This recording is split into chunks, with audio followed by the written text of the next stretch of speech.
Bonjour à tous. Alors, est-ce que vous m'entendez bien? Oui, Superbe. Eh bien, écoutez, il est 11 heures, ça va faire venir les derniers. On va entamer ce temps ensemble. Ce webinaire qui est dédié au thème des achats et des critères RSE qu'attendent vraiment vos donneurs d'ordre. Alors déjà, merci d'avoir répondu si nombreux à l'appel. On va enregistrer ce webinaire. Il sera simplement diffusé aux personnes qui s'étaient inscrites et qui ne peuvent pas venir. N'hésitez pas à nous mentionner s'il y a un quelconque souci avec ça. L'enregistrement se lance, on prendra en compte. Vous pouvez poser vos questions dans le chat au fur et à mesure du webinaire et puis on prendra un vrai temps à la fin aussi pour pouvoir les poser de vive voix. En tout cas, sachez qu'on prendra le temps de répondre à toutes les questions, soit dans la session, soit après, par écrit. Alors, avant de rentrer dans le vif, je me présente, je m'appelle Marie-Julien Laferrière, je suis conseillère entreprise à la CCI de Nantes-Saint-Nazaire sur les sujets de RSE et de transition écologique. Et puis, on organise ce temps d'échange au nom de toutes les CCI des Pays de la Loire, qui accompagnent aussi chacune dans leur territoire les entreprises sur ces sujets de RSE et de transformation écologique. Donc, on se disait, notre angle d'attaque aujourd'hui, c'est le sujet des achats. C'est l'idée de se dire que finalement, les grands groupes sont de plus en plus attentifs à la performance durable de leur chaîne de valeur, car elle va contribuer à leur propre performance. Et que dans ce contexte, finalement, en tant que fournisseur ou sous-traitant, vos clients peuvent vous demander de plus en plus d'informations concernant votre RSE, de plus en plus d'indicateurs. Et à cela s'ajoute une loi européenne qui s'appelle la CSRD, qui s'applique aux grandes entreprises déjà et qui vient leur demander de renforcer encore ce reporting extra-financier. Donc, on a des départements achats qui montent en puissance sur ces sujets et derrière qui entraînent en fait toute cette transformation au sein de toute la chaîne de valeur. Donc, l'idée en tant que PME, c'est de se dire que la RSE devient un axe aussi stratégique de ce point de vue-là et qu'il faut savoir mener ses politiques dans ses entreprises et savoir embarquer ses équipes, savoir bien valoriser. Et que ça peut être aussi un- une source d'opportunité en fait et de transformation très intéressante. Et donc pour aborder ce sujet sous toutes les coutures, aujourd'hui je suis accompagnée de trois personnes.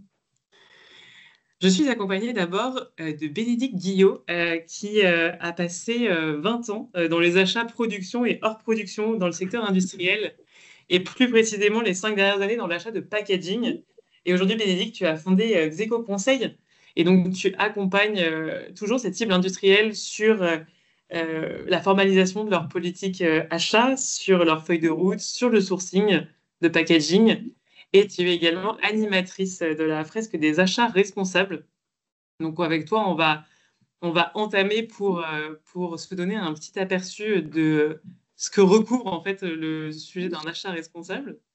Ensuite, on vous emmènera côté donneur d'ordre, côté grande entreprise, avec le groupe Manitou et Maxime Chevalier qui est avec nous ce matin.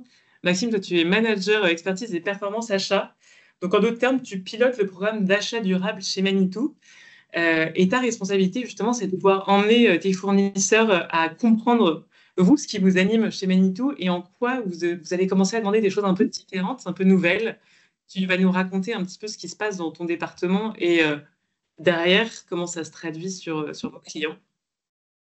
Et enfin, on voulait finir pour avoir un point de vue entreprise avec Minco et Emmanuel Lecause, dont tu es le directeur général.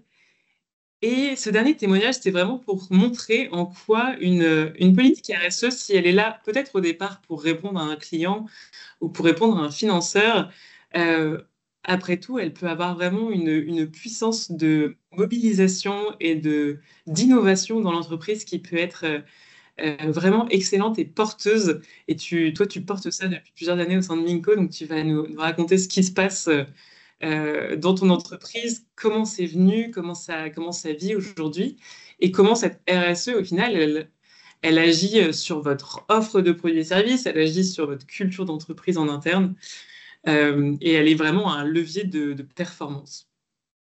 voilà pour le menu. Eh ben, je vous propose d'attaquer sans détour. Donc, avec toi, Bénédicte, on va prendre un petit temps d'introduction. J'avais plusieurs questions à te poser. Déjà, Bonjour à toutes et à tous. on va Allez, repartir on de y la va. base. OK. Qu'entends-tu par achat responsable? Alors, eh bien, écoutez, on va commencer tout simplement par quelque chose de très pragmatique. J'aime bien, moi, pouvoir expliquer les choses sans qu'elles soient trop compliquées. Donc, du coup, la définition d'un achat responsable, moi, je commence déjà. Alors, si on peut ouvrir la première animation, voilà, par définir ce que c'était un achat traditionnel, où on intègre effectivement des grands critères comme le coût, la qualité et le délai. Eh bien, ça va toujours être le cas dans un achat responsable, mais on va venir y rajouter des critères un peu complémentaires qui sont les critères environnementaux, sociaux et éthiques. Et j'insiste bien sur la partie éthique parce que c'est aussi une profonde mutation du rôle de l'acheteur qu'on pouvait des fois appeler un peu un cost killer. Aujourd'hui, l'acheteur responsable, il va plutôt avoir vraiment un rôle éthique dans sa fonction et dans sa relation avec les fournisseurs. Et tout ça, c'est en fait basé sur deux normes. La norme ISO, alors 20 000, la norme ISO 26 000, qui est la norme qui régit l'ensemble des politiques RSE, et la norme 20 400 qui régit la norme des achats responsables. Quatre piliers. Alors, assez simplement, on a le pilier économique parce que c'est le nerf de la guerre. Quand on parle d'achat, on parle souvent de gains, de productivité, etc. On va toujours en parler d'un point de vue responsable, mais comme je vous le disais, on va pouvoir ajouter d'autres critères. Donc, en fait, on va faire aussi un choix parmi toutes les avancées. Donc, d'un point de vue économique, qu'est-ce on va avoir à faire? Assurer une équité financière, c'est surtout sur les délais de paiement. Soyez vraiment consciencieux vis-à-vis des délais de paiement de vos fournisseurs, sinon il peut y avoir un gros souci à la clé. Prendre en compte le coût global par rapport au coût facial. Je pourrais le décrire un petit peu plus largement, mais on n'a pas le but ici. Mais en tout cas, c'est bien prendre le coût global sur l'ensemble du cycle de vie du produit. Un pilier social, bien sûr, en essayant de veiller à acheter de manière locale, nationale, voire européenne. Après, je ne dis pas que c'est impossible d'acheter beaucoup plus loin. Le tout est d'être en vigilance vis-à-vis des fournisseurs que vous avez beaucoup plus loin et notamment de vérifier un ensemble de choses par rapport à votre devoir de vigilance. On en parle un tout petit peu après. Faire des achats auprès du secteur de l'économie sociale et solidaire, bien sûr. La fonction éthique, le pilier éthique, lutte contre la corruption, loi Sapin 2 de 2016. Peut-être avez-vous déjà chez vous des chartes éthiques, notamment de lutte contre la corruption que vous signez systématiquement et notamment vis-à-vis de vos fournisseurs. Et puis le devoir de vigilance, j'en ai parlé. Euh, en France, il y a notamment l'attestation de vigilance sur laquelle vous devez savoir que vos fournisseurs sont en règle vis-à-vis de l'URSSAF, vis-à-vis des travailleurs qu'ils emploient. Et puis, bien sûr, et c'est souvent la première chose qu'on me dit quand je demande en fait de dire qu'est-ce que ça vous évoque un achat responsable? Bah, c'est un achat vert, oui, mais pas que. Vous voyez, il y a d'autres piliers, et notamment le pilier environnemental, en anticipant les enjeux du développement durable sur l'ensemble du cycle de vie. Voilà pour une petite introduction assez rapide, mais qui pose quand même les quatre piliers essentiels. Alors, aujourd'hui, effectivement, la fonction achat, elle a différents challenges, mais elle a quand même le premier challenge, là, notamment sur la performance économique. Souvent, on me dit, lorsque je fais des formations ou des interventions d'entreprise, oui, mais moi, j'ai besoin de rester compétitif sur mon marché et j'ai peur qu'avec des achats responsables, je ne le sois plus. Non, pas du tout. Vous allez revoir une façon un petit peu différente d'aborder les choses et vos achats, et notamment par vraiment la réflexion sur le juste besoin. Et cette réflexion peut des fois amener à revoir votre achat complètement différemment et du coup à vraiment provoquer un gain. On dit souvent le meilleur achat est celui qu'on ne fait pas. C'est peut-être un beau dicton, mais c'est quand même le rôle de l'acheteur aujourd'hui d'aller challenger ses besoins. Deuxième challenge, oui, effectivement, diminuer son empreinte environnementale tout en augmentant son impact social. Alors là, ça paraît complètement inatteignable. Pas du tout, en fait, dans le fait que lorsque vous allez vraiment rédiger un cahier des charges en ayant pensé, et on en parle un tout petit peu après, à l'ensemble des étapes du cycle de vie, donc de la matière première jusqu'à la fin de vie, vous allez déjà bien évidemment baisser l'empreinte environnementale. Et lorsque vous allez penser achats locaux, nationaux, en tout cas qui vont contribuer à la performance d'un territoire, ou bien aussi de travailler avec des acteurs de l'ESS, bah, vous allez augmenter votre impact social. Et puis le troisième point, si on peut juste voilà, euh, on dit souvent aussi qu'un acheteur est un gestionnaire des risques et pas des moindres, puisque dans le monde dans lequel on vit aujourd'hui, le monde du cas, on a quand même beaucoup de risques à prendre en compte. Et quand un acheteur décide de travailler avec un fournisseur, il faut qu'il ait vérifié un certain nombre de choses de façon à ne pas mettre en péril l'entreprise. Et on le voit notamment sur des achats assez lointains en termes de risques géopolitiques, mais également sur des zones climat qui peuvent être peut-être critiques et donc bah, rompre la chaîne d'approvisionnement. Donc ça, c'est des éléments importants à prendre en compte avant de s'engager avec un fournisseur particulier. Alors, Merci beaucoup pour voilà. ces bases. On voulait aussi aborder avec toi, du coup, le sujet de la CSRD, cette directive européenne.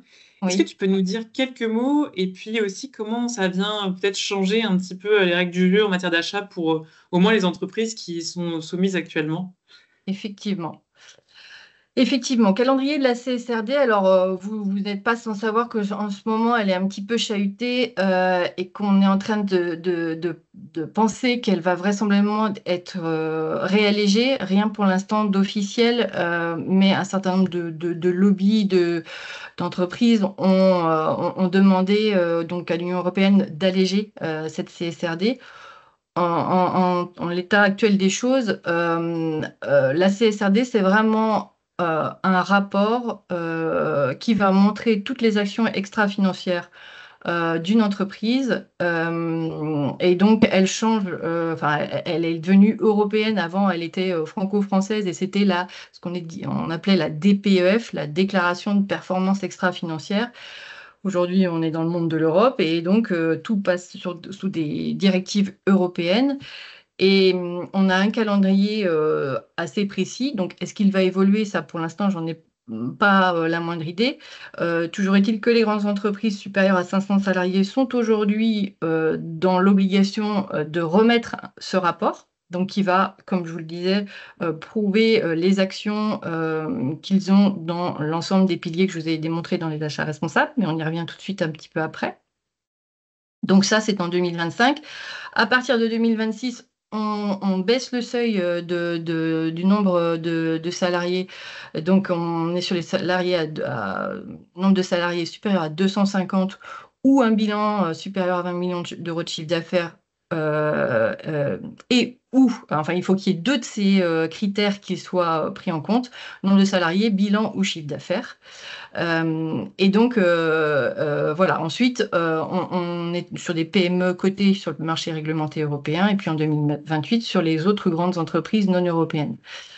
Donc, si aujourd'hui vous considérez que vous n'êtes pas dans les tailles de cette entreprise, attention quand même au fait que il va y avoir un vrai effet de ruissellement entre des donneurs d'ordre, aujourd'hui grandes entreprises, qui donc justement ont besoin d'attester dans leur rapport qu'elles sont dans une démarche environnementale, sociale, éthique. Et donc vraisemblablement, peut-être que vous le sentez déjà dans un certain nombre de questionnaires qu'on vous envoie et sur lesquels vous allez avoir à tester des preuves. Et on va peut-être en parler juste après. Tout à fait. Alors voilà. du coup, ici, je reprends ce que recouvre la CSRD de manière aussi très synthétique. Des normes, alors European Sustainability Reporting Standards. Donc, vous avez ici l'ensemble de ces normes sur lesquelles, en fait, une entreprise qui est éligible à CSRD va devoir remplir, enfin en tout cas attester de ces bonnes pratiques dans ces différents pôles. Donc, on ne réinvente rien. Vous voyez qu'il y a la partie environnementale, sociale et la partie gouvernance. Pourquoi? Parce que en fait, la CSRD permet aussi de questionner sur le modèle, le business model de chaque entreprise et donc de pouvoir se dire est-ce que par rapport aux évolutions que mon entreprise vit actuellement, est-ce que je suis dans le bon business model? Est-ce que je pourrais pas le challenger et proposer autre chose? Juste un petit focus là-dessus. Il existe notamment dans des nouveaux business models l'économie de la fonctionnalité et de la coopération. Et ça, c'est un business model qui part plus sur une économie d'usage. Enfin, en tout cas, je vends quelque chose en termes d'usage et de service plutôt que de produits purement et simplement. C'était un petit focus là-dessus. Et puis, vous dire qu'il existe des fresques aussi de la CSRD. Je sais que, puisqu'on est aujourd'hui sur la région Pays de Loire, donc vous êtes peut-être pas loin de Nantes, et en tout cas, moi, je fais partie de la plateforme Nantes RSE, et elle propose régulièrement des fresques sur la CSRD. Donc, c'est un bon moyen de savoir ce que ça recouvre et quels sont les différents échelons et planning de cette loi. Merci beaucoup. Et puis pour terminer ce tour d'horizon, de Ouais, façon très pragmatique, on voulait te demander quels sont aujourd'hui, en fait, sur chacun, des exemples de critères qui vont être regardés par les clients. Si je suis une PME aujourd'hui, à quoi je dois porter attention en priorité pour pouvoir rester dans l'échange avec mes clients, rester dans la course. exactement. Alors, donc, très bien. Alors là, j'ai juste une petite animation voilà, sur le cycle de vie dont je vous ai parlé depuis le début. Moi, c'est un peu mon leitmotiv lorsque je remets en cause finalement l'achat d'un produit d'un point de vue responsable. C'est vraiment bien respecter l'ensemble de ces étapes et penser à quel type de matière je vais utiliser, comment il va être produit, avec quel type d'énergie, comment il va être distribué, utilisé, et puis surtout, si à un moment donné ce produit doit être jeté, en tout cas éliminé, qu'est-ce qu'il en est de cette fin de vie et est-ce que peut-être je peux en refaire d'autres produits ou de les réutiliser ou de les réemployer. Donc, ces critères environnementaux sont bien sûr très prégnant dans les questionnaires et ça serait intéressant que vous puissiez aussi nous partager justement si c'est un peu le cas d'un questionnaire que vous pouvez recevoir. Alors, bien sûr, on va vous demander si vous avez fait un bilan carbone, mais plus exactement si vous avez la notion d'empreinte carbone de votre produit, donc qu'on appelle le PEF, hein, l'empreinte carbone de votre produit en lui-même. Est-ce que vous connaissez l'origine des matières premières? Est-ce que vous avez fait du sourcing durable avec des labels et des certifications?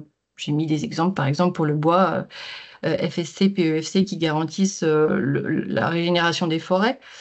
Est-ce que vous avez fait ou avez une politique particulière sur la gestion de vos déchets? Justement, est-ce que vous avez bien un retraitement de vos déchets et est-ce que vos produits en eux-mêmes sont recyclables? Est-ce qu'on peut parler de réemploi peut-être? Et ça, c'est plutôt particulièrement dans le domaine des emballages. Et puis, inutile de le dire, bien sûr, est-ce que vous êtes veillez à ce que vos produits n'utilisent pas de substances nocives ou de produits chimiques dangereux?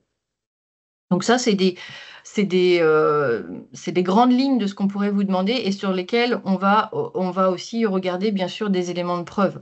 Jusqu'à maintenant, beaucoup d'entreprises étaient un peu dans le statut déclaratif, c'est-à-dire qu'est-ce que vous faites? Est-ce que vous êtes dans une démarche?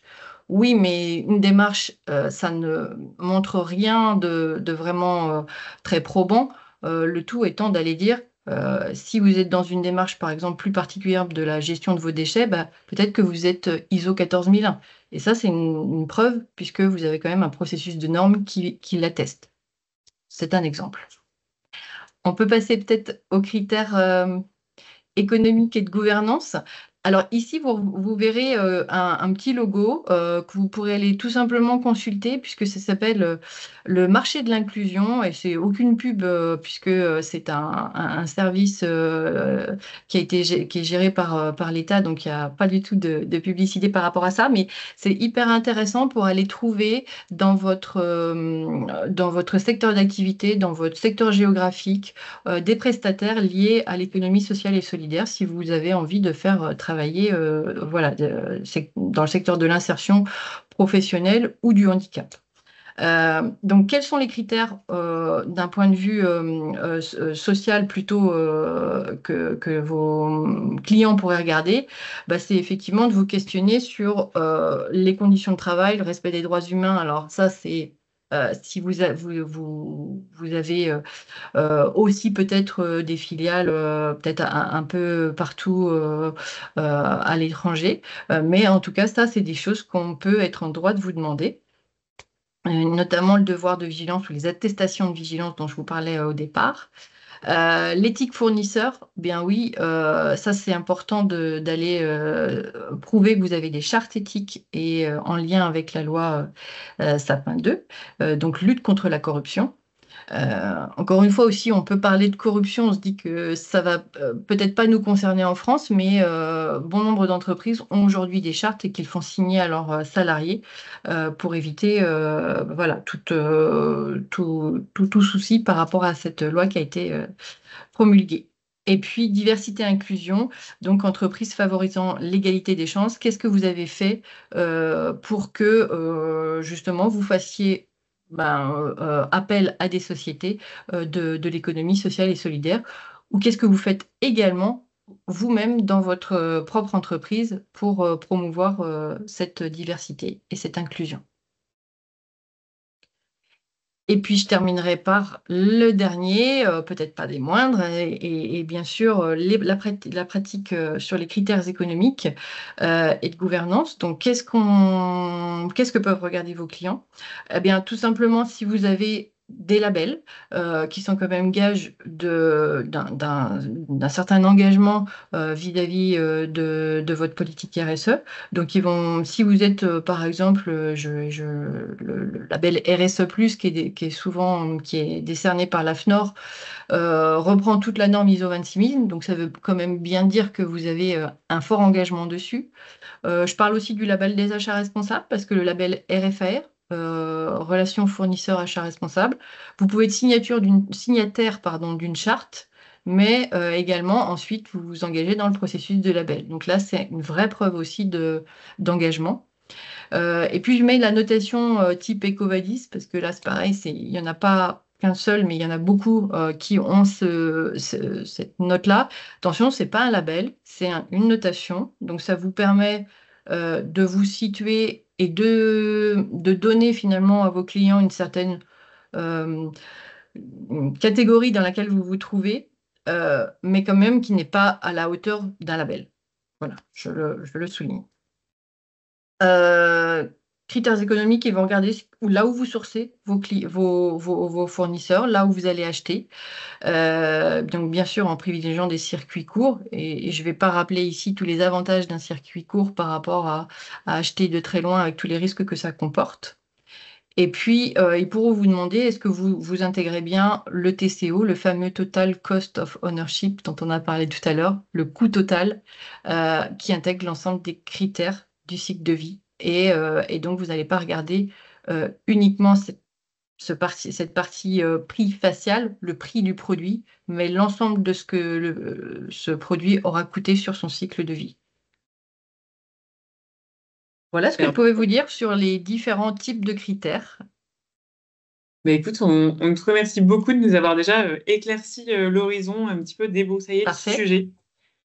Merci beaucoup à toi. Si vous avez des questions à Bénédicte, bien sûr, on les prendra plutôt à la fin pour le coup, hein, mais s'il y en a déjà dans le chat, on peut aussi répondre en même temps, donc n'hésitez pas. Ok. Merci beaucoup, Bénédicte. On va enchaîner. Cette fois-ci, on vous emmène du côté d'une direction achat d'un grand groupe, le groupe Manitou, avec Maxime Chevalier qui est à son pilotage côté performance durable. Maxime, avec toi, on avait envie justement de savoir un peu ce qui se passe côté donneur d'ordre, comment vous travaillez. Déjà, est-ce que tu peux déjà nous présenter un petit peu le groupe Manitou, vos activités et donc les ambitions RSE que vous vous êtes données, et du coup, comment ça a structuré votre approche, votre organisation côté achat pour répondre à ces défis? Oui, bien sûr. Bonjour à tous et ravi d'être parmi vous aujourd'hui.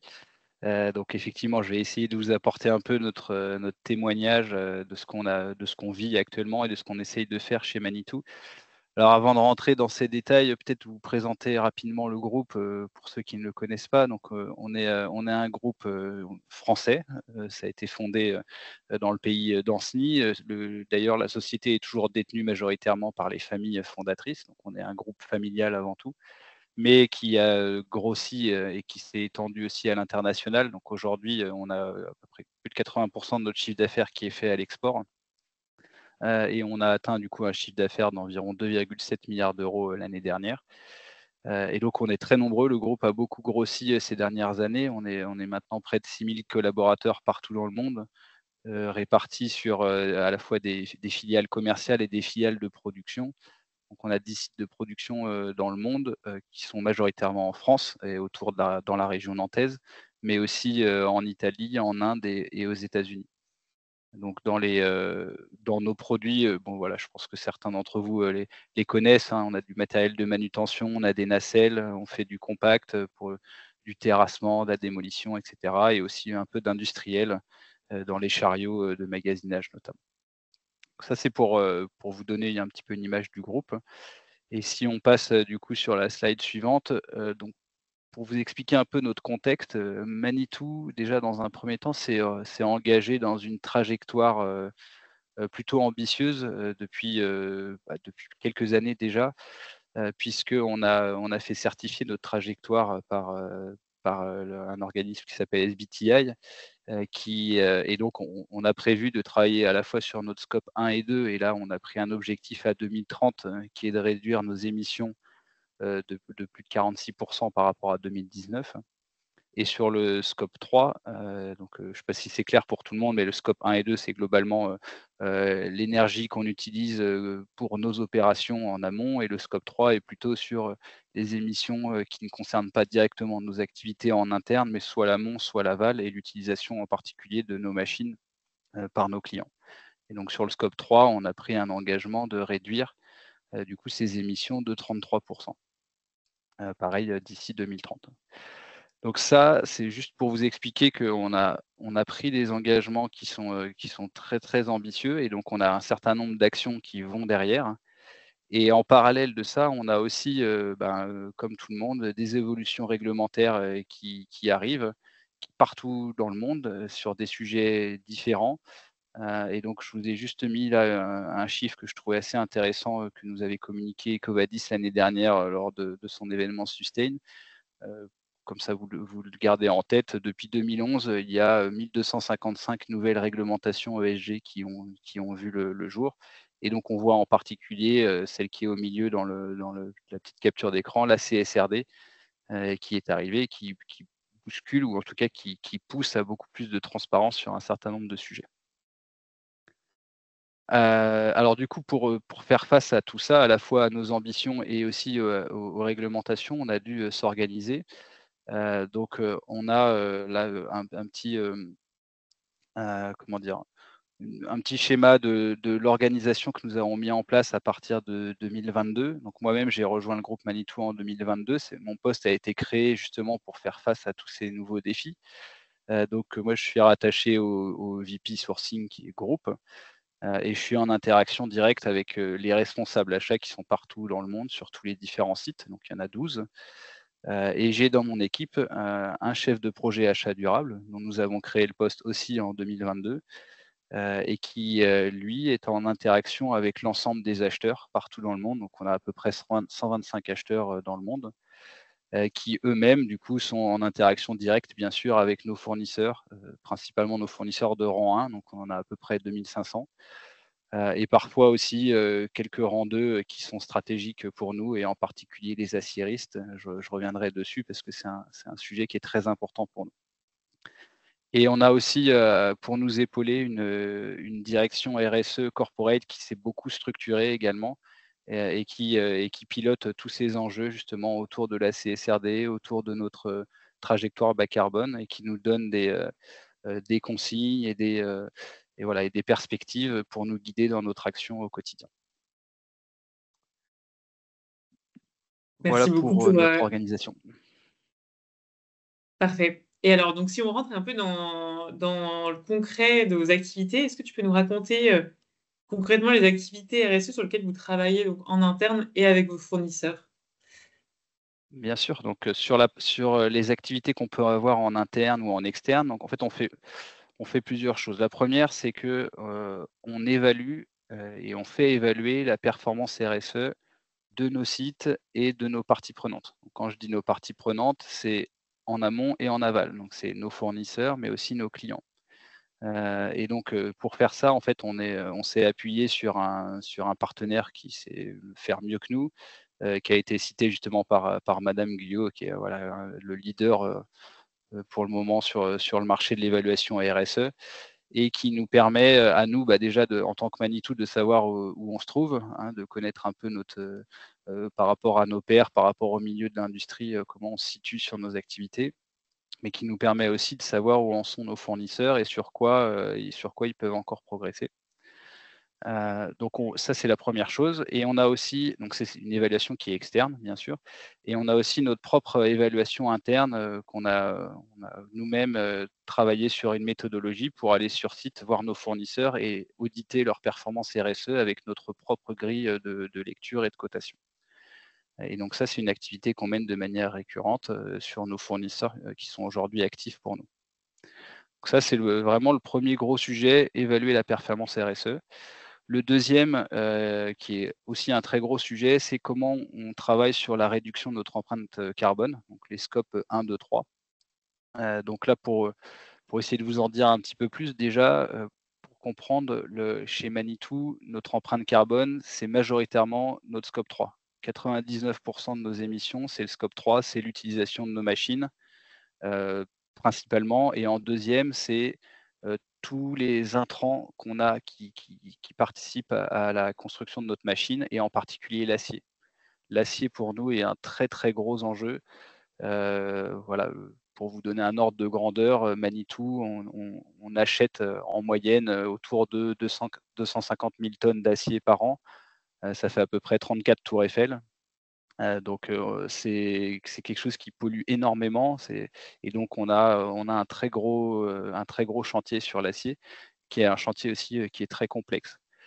Donc voilà, on travaille beaucoup avec nos fournisseurs d'acier, et puis après sur la partie, plutôt scope 1 et 2, là on s'attache plutôt à regarder ce qu'on est capable de faire, sur, comment on peut verdir l'énergie, pour nos usines, que ce soit électricité ou gaz, comment on peut réduire notre consommation tout simplement. Et puis, on travaille aussi sur notre flotte automobile pour l'électrifier. Voilà, donc beaucoup d'actions sur la réduction de notre empreinte carbone, et qui concernent tous les métiers, et en particulier, les achats. Ok. Troisième sujet en interne, et qui concerne aussi, du coup, nos fournisseurs, on travaille de plus en plus sur de l'éco-conception. C'est-à-dire que dès la conception de nos machines, on essaye d'intégrer ça dès le début dans l'ADN de nos machines. C'est comment on peut, heu, dès la phase de design, se poser les bonnes questions, faire contribuer nos fournisseurs pour trouver les meilleures solutions qui nous permettent, par la suite, de réduire justement notre empreinte carbone. Autrement dit, si demain on doit construire, un châssis, pour une machine, est-ce qu'on ne peut pas, travailler sur, le choix du matériau, sur l'épaisseur, sur, le modèle de fabrication, sur quel fournisseur pour nous accompagner? Et donc tout ça, on a réussi, on démarre hein, encore une fois, mais on l'intègre dans notre process désormais. On a un process très jalonné de, de construction, de design et d'assemblage, et puis après de mise en opération de nos machines. Et on essaye d'intégrer ça dans tous les jalons aux différentes étapes pour être sûr qu'à la fin, on ait le meilleur rapport sur ce sujet éco-conception. Et dernier sujet, et qui fait le lien du coup avec le webinaire d'aujourd'hui, on a beaucoup travaillé ces derniers mois à se structurer autour de la CSRD, qui est un très très gros sujet pour nous. Et du coup, je vous propose rapidement de passer sur le slide d'après, alors qui est très détaillé, mais je ne vais pas rentrer dans tous les détails, simplement pour que vous compreniez, et puis ça a été très bien décrit par Madame Guyot juste avant. Mais concrètement, comment nous, on a dû travailler là-dessus? On a dû déjà identifier parmi tous les sujets de la CSRD, lesquels sont, entre guillemets, valables pour Manitou et qui ont vraiment un impact sur nos opérations, ou Manitou a un impact sur la planète à cause de ces opérations-là. Donc on a identifié les différents sujets, on a dû comprendre derrière quels étaient les impacts, les risques et opportunités derrière chacun de ces sujets et les évaluer. Et donc ça a été le travail préparatoire, c'est ce qu'on appelle notre analyse de double matérialité, on a dû la faire. Et une fois qu'on a identifié ces enjeux, on a dû se dire maintenant comment on va répondre dans le cadre de la CSRD à tous ces enjeux. Quels sont les KPI qu'il va falloir qu'on mette en place pour pouvoir être le plus transparent possible sur nos pratiques, sur ce qu'on demande à nos clients, sur ce qu'on demande à nos fournisseurs, sur chacun de ces sujets. Et c'est ça qu'on va devoir intégrer dans les reportings qu'on va devoir produire et publier par la suite. Et donc là, on parle de choses qui peuvent être mesurables, mais il y a aussi des choses qui ne sont pas mesurables. Donc on doit juste décrire. Donc par exemple, quelle est notre politique en termes d'achat responsable? Est-ce qu'on fait signer une charte à nos fournisseurs? Quel est le contenu de cette charte? Est-ce que ça couvre bien les principes directeurs des Nations Unies? Est-ce que voilà, donc ça c'est vraiment des choses qualitatives où on doit se prononcer sur ce qu'on met dedans et sur les prochaines étapes et notre plan d'action pour aller encore plus loin. Et derrière, on a aussi des KPI qui sont plus mesurables sur, par exemple, des taux d'accident, ou est-ce qu'on reporte des cas de corruption après avec nos parties prenantes, que ce soit clients ou fournisseurs. Voilà, des choses comme ça qui sont beaucoup plus tangibles. Donc on a, de mémoire, je crois qu'on a 530 KPI à reporter dans le cadre de la CSRD. Ça marche. Voilà ce qu'on pouvait dire, oui. Et puis, on avait une dernière question qui rejoint un peu une question qui est posée aussi par les personnes qui nous écoutent. C'est du coup les attentes vis-à-vis de vos fournisseurs là aujourd'hui. Notamment, il y a une question sur la grille d'évaluation RSE que vous leur demandez. Est-ce que tu pourrais nous dire quelques critères types qui vont être très importants pour vous, quelques types d'indicateurs par exemple? Ouais, alors dans ce qu'on demande à nos fournisseurs, alors je crois que j'avais dû mettre des éléments sur le slide suivant. Alors déjà on distingue les 2 typologies. Il y a les nouveaux fournisseurs ou les prospects pour nous, et puis il y a ceux qui travaillent déjà pour Manitou et on continue à leur demander des choses, bien évidemment. Pour les nouveaux fournisseurs, généralement on a un audit de qualification, donc qui est à la fois qui est produit et process. Donc il y a des volets, un volet qualité, un volet plutôt achat et un volet logistique, mais où on intègre dans cet audit déjà des questions sur des questions RSE, sur leur gouvernance, qu'est-ce qu'ils ont déjà déployé, comment on surveille la santé et la sécurité des travailleurs. Voilà, déjà tout un tas de choses qui nous permet de nous dire que c'est un fournisseur qui va pouvoir correspondre à nos attentes sur ces sujets-là. Ensuite, on a donc une charte achat responsable qu'on essaye de faire évoluer au fur et à mesure. On doit refaire aussi une mise à jour cette année d'ailleurs, et qui pose les grands principes de ce qu'on attend de nos fournisseurs.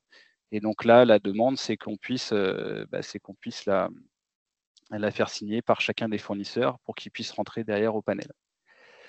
Et puis sur la partie éthique, dont a parlé tout à l'heure aussi Madame Guyot, donc on a un processus de due diligence aussi pour s'assurer qu'on d'un côté, nous, on est conforme avec aussi la loi Sapin 2 et qu'on ne s'engage pas avec des fournisseurs qui seraient sous le coup de cas de corruption, par exemple, ou autre. Donc, on a un questionnaire de due diligence qu'on fait signer à nos fournisseurs. Voilà. Et ça, on est assez vigilant là-dessus. Donc ça, c'est pour les nouveaux fournisseurs. Et pour nos fournisseurs qui sont déjà actifs aujourd'hui, avec qui on a déjà une relation commerciale. Donc, je parlais tout à l'heure de l'évaluation RSE. Donc, on continue à faire évaluer nos fournisseurs. Donc, on parle là d'audits qui sont documentaires, qui sont réalisés par notre partenaire. Et là, on est vigilant pour surtout mettre sous contrôle ceux qui apparaîtraient comme avec un risque élevé ou très élevé. Donc là, on est très vigilant là-dessus et c'est toute la population achat qui travaille ce sujet-là et directement avec les fournisseurs. On réalise également des audits RSE sur site, donc c'est ce dont je vous parlais tout à l'heure. On a notre propre formulaire et notre propre grille d'audit qui est très simple sur 4 ou 5 grands sujets, mais qui nous permet d'avoir voilà, une vision assez générale et macro des pratiques sur le site.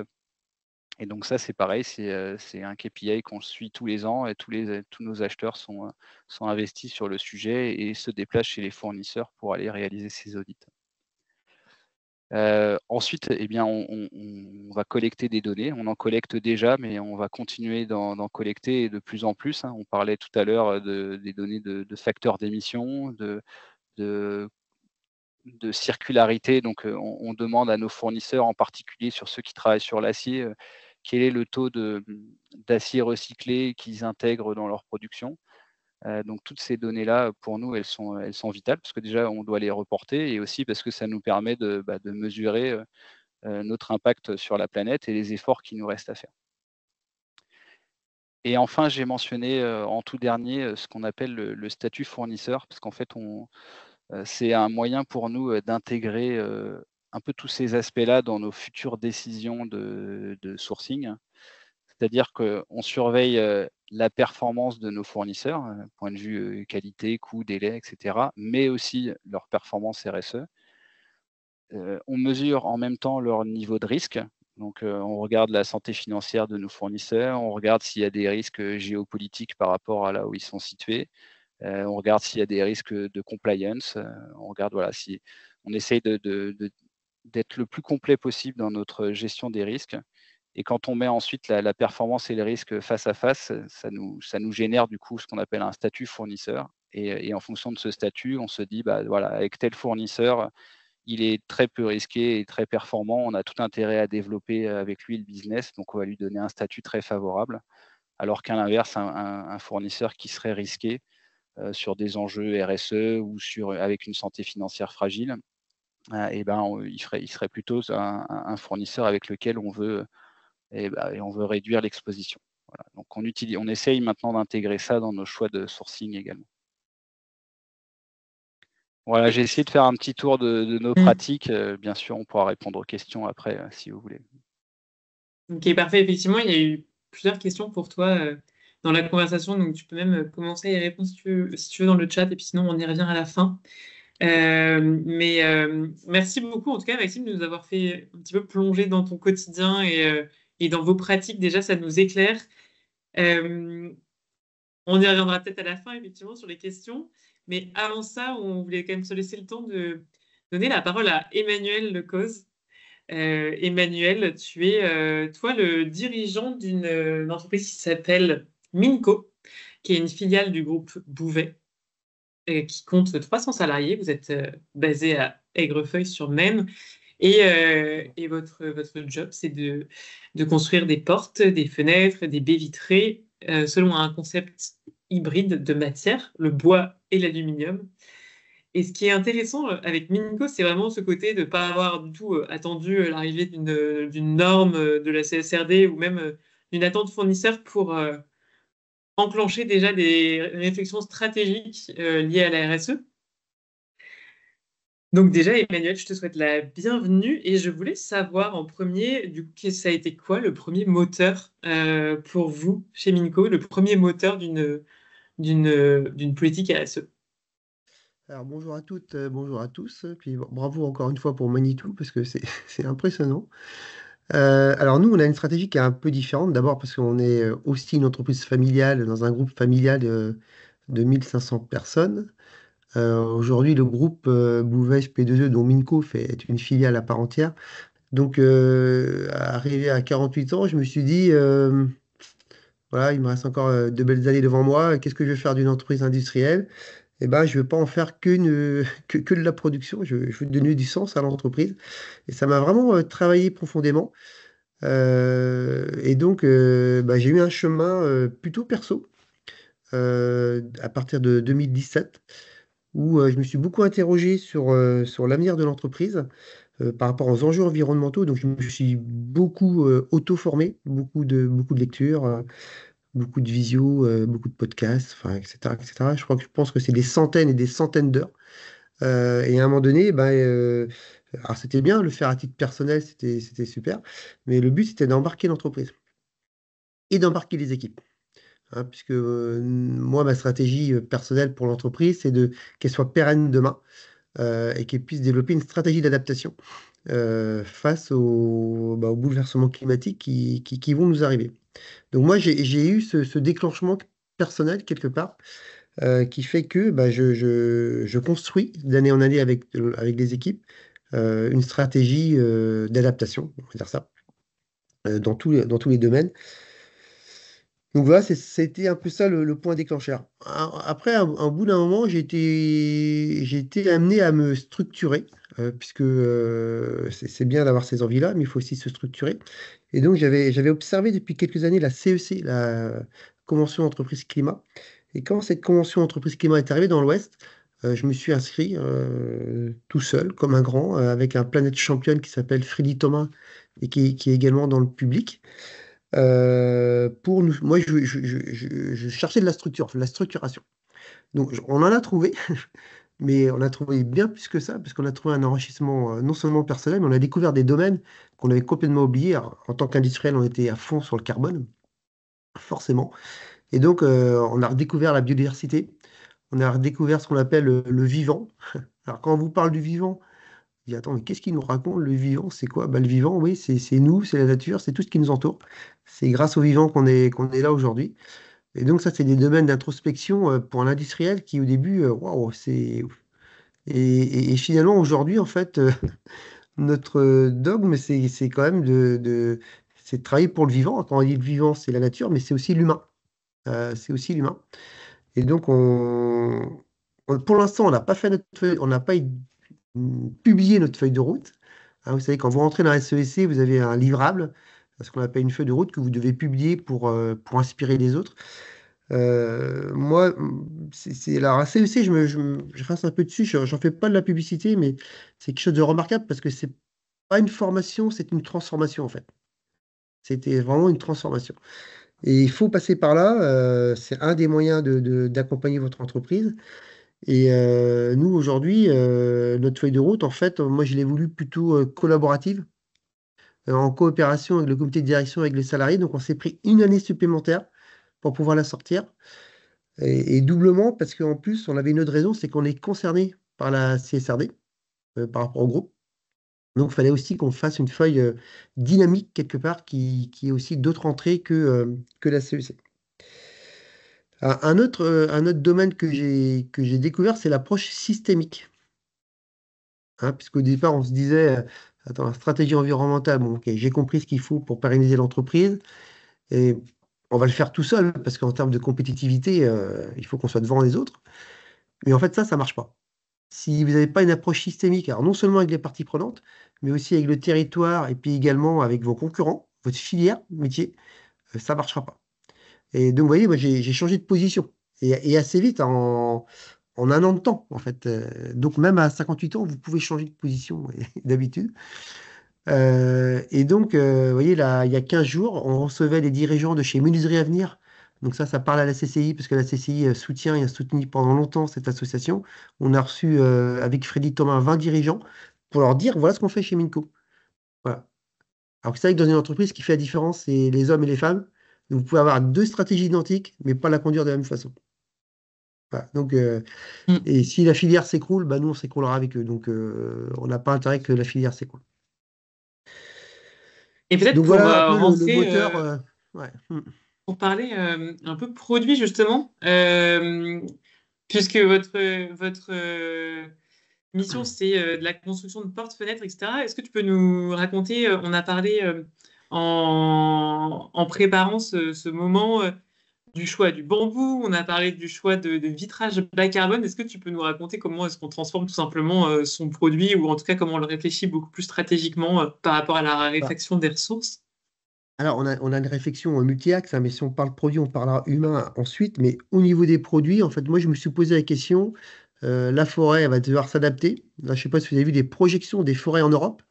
Alors, on est toujours sur 2100, hein, mais les forêts ne vont pas évoluer à 2100. Elles vont faire un chemin.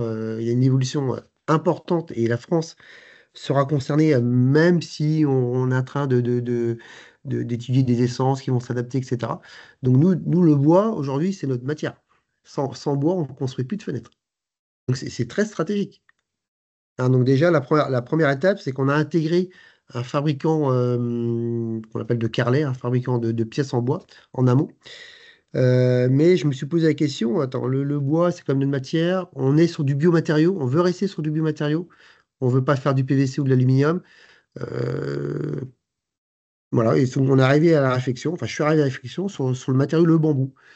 Voilà, le bambou est un matériau qui pousse en 6 ans, qui a un impact CO2 négatif, et qui, au bout de 6 ans, vous récoltez de la ressource. Alors que pour un pin, il faut 50 ans, pour un chêne, il en faut 80, sans compter tous les impacts sur la biodiversité que ça engendre quand vous coupez un arbre. C'est juste énorme. Donc aujourd'hui, cette vente de bambou, donc c'est une innovation Minco, une exclusivité nationale, et ça démarre, ça double tous les ans, quoi. Donc, donc ça, c'était voilà, quand on parle de régénératif, hein, puisque alors, c'est peut-être un mot un peu aujourd'hui et qui n'est pas entendu par tous, mais quand on parle de savoir se régénérer, c'est se régénérer aussi sur les matériaux. Et notre fenêtre est composée principalement aussi également d'un vitrage. Et aujourd'hui, moi j'ai pris la décision d'équiper nos fenêtres d'un vitrage très très bas carbone, c'est-à-dire qu'il utilise 64% de recyclage. Et pourquoi ce choix? Mais parce qu'on sait qu'en 2050, il y aura des fortes tensions sur le sable. Et le sable, aujourd'hui, il rentre dans beaucoup de constructions. Il ne rentre pas que dans la construction de fenêtres. Il est présent partout, y compris dans le numérique, dans l'informatique. On a besoin de sable et ça a de la crise du sable. Donc, anticipons, on va dire, encourageons le recyclage du vitrage. Et donc, on a réussi à obtenir ce vitrage, qui est un vitrage de Saint-Gobain, hein, donc, qui est aussi une multinationale. Parce que depuis longtemps, on est identifié comme ayant une stratégie environnementale qui était en adéquation avec l'arbitrage. Et donc aujourd'hui, on parlait de coûts tout à l'heure, de coûts d'économie. Moi, j'ai fait le choix de baisser ma marge pour intégrer 2 séries ce vitrage-là. Alors forcément, on va en faire une opportunité commerciale. C'est une obligation. Mais on fait ce choix-là. Et donc ça, c'est en termes de produits. On en a d'autres, hein. On a participé, enfin, on participe à un projet qui s'appelle RocoWood, qui est le réemploi du bois dans les fenêtres, hein. Donc c'est Minco qui est porteur du projet. Voilà, on est en train de réfléchir sur une fenêtre un peu plus biosourcée. Voilà. Voilà. Je ne peux pas vous en dire plus pour l'instant. Donc on va dire sur les produits, on a plutôt la bonne tendance. Au départ, quand on a montré, enfin, quand on a dévoilé notre produit, on nous a pris un peu pour des fous. Et puis, voilà, en nous disant, bah, il n'y a que chez Minco qui peuvent inventer ça. Mais aujourd'hui, ça marche. Ça fonctionne. Donc, il faut aussi de l'audace. Il faut Mm. aussi de l'audace dans un marché difficile. Oui, tout à fait. Après, Et puis ouais, Vision, tu disais, il y a cet axe produit et puis il y a l'axe embarquer les voilà. équipes, embarquer les humains. Ouais, ouais. Alors ça, c'est peut-être le plus difficile à faire, le plus long. Euh, Puisque moi, j'ai aussi cet amour des équipes où il faut aujourd'hui qui transmet de la connaissance aux citoyens sur les enjeux environnementaux. Si vous n'avez pas de motivation sur ce sujet-là, bon, vous pouvez avoir quelques assos, vous pouvez avoir un petit peu l'État, la CCI comme elle le fait là aujourd'hui, mais sur le citoyen, sur l'équipier de tous les jours, qui peut le faire? En fait, pas grand monde. Et donc, c'est aussi une des responsabilités de l'entreprise, c'est c'est au moins de donner l'information. Moi, je voulais que chez Minco, on ait fait le job de ce côté-là. Bien sûr, on va un peu plus loin. Mais déjà, donc ça, on le fait avec Freddy Thomas depuis 2018. En 2019, donc juste avant le Covid, j'avais présenté lors d'une intervention privée, enfin dans l'entreprise, c'est en fin d'année, on fait le bilan, on présente les projets, etc. La vidéo de Greta Thunberg à l'UNESCO. Hein, enfin, je pense que beaucoup de monde la connaît. Donc forcément, on m'a regardé à l'époque avec des yeux disant, attends, le patron, là, il est en train de vriller. Euh, et ben, vous savez que 6 ans plus tard, ce regard-là, il a complètement changé. Hein, et ça, je vous le dis avec des preuves, hein, puisque aujourd'hui, on fait 60% des salariés ont fait ou vont faire leur bilan carbone individuel. Et donc, sur le terrain, aujourd'hui, les équipes sont en train de se challenger en disant, bah tiens, mais comment ça se fait que toi, tu arrives à 8 tonnes, moi je suis à 12, qu'est-ce que tu fais, machin, etc. Et donc, oui, c'est en train de prendre. On a un contrat d'intéressement dans l'entreprise. Pour simplifier les choses, on est passé de 8 à 3 critères. Un peu volontairement, provoquant, j'ai enlevé le critère sur l'environnement. Et il me dit, ah non, non, vous ne pouvez pas l'enlever, celui-là. Je sais, celui-là qui m'a dit ça. Et oui, ce sont des signaux en disant, ouais, ça avance plutôt Mm. bien. Donc Et l'humain, c'est hyper important. Et puis après, avec l'humain, ben, on fait aussi des projets concrets. Hein, forcément, on a planté 3000 arbres il y a 3 ans. Samedi dernier, on a planté 60 fruitiers sur notre réserve foncière qu'on veut renaturaliser, c'est-à-dire qu'on s'interdit de faire de l'extension. On n'a pas planté des arbres, on a planté des fruitiers parce que c'est un impact sur la biodiversité bien plus sur le vivant, bien plus grand que de planter des chênes ou du pain. Donc il y a toute une logique et ça c'est porté par le collectif de salariés. Moi aujourd'hui ils se portent tout seuls en fait. Hein. Moi j'interviens plus, ils sont sur le bon chemin et les projets ils ont racheté 5 vélos qui vont retaper pour aller au restaurant à vélo au lieu de faire du covoiturage. Enfin, il y a plein de petites choses. Alors, ça vous semble peu, mais si toutes les entreprises le faisaient, ça serait juste énorme. Donc, l'humain, c'est hyper important à embarquer. C'est très long. C'est sûr qu'il faut que le dirigeant embarque également. C'est plus facile quand le dirigeant est convaincu parce que forcément. Voilà, donc moi, mon parcours, il est un peu particulier. Alors, mm. on rentre dans la CSRD, donc Manitou, nous, on est arrivé à l'analyse de la double matérialité hein, au niveau du groupe. Donc, on avance là-dessus. On avance plutôt bien, on est bien accompagné. Hier, j'ai été en comité stratégique. On a un comité stratégique au niveau groupe, donc on est 5.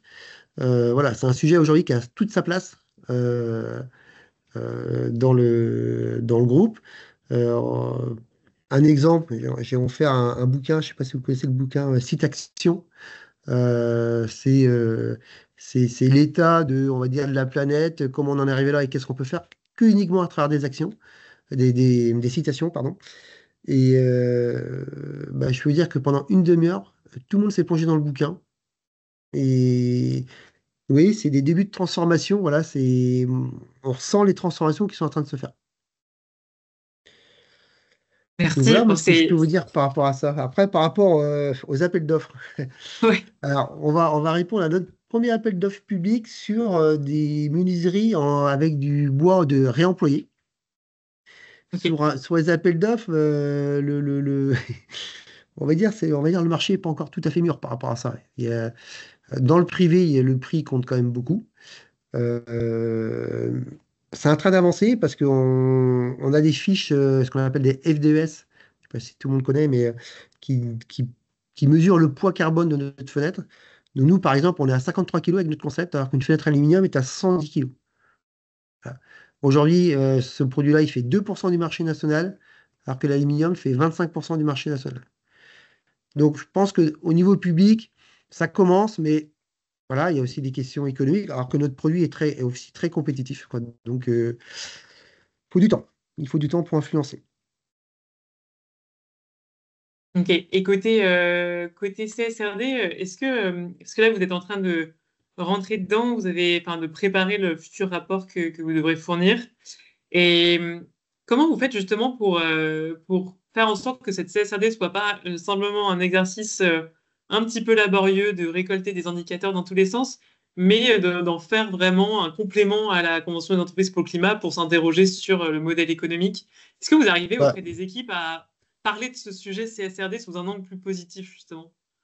Ben oui, parce qu'on s'est posé, enfin, on s'est posé la question a été posée en fait suite au- à toutes les écritures sur le thème de alléger la CSRD, voilà, supprimer.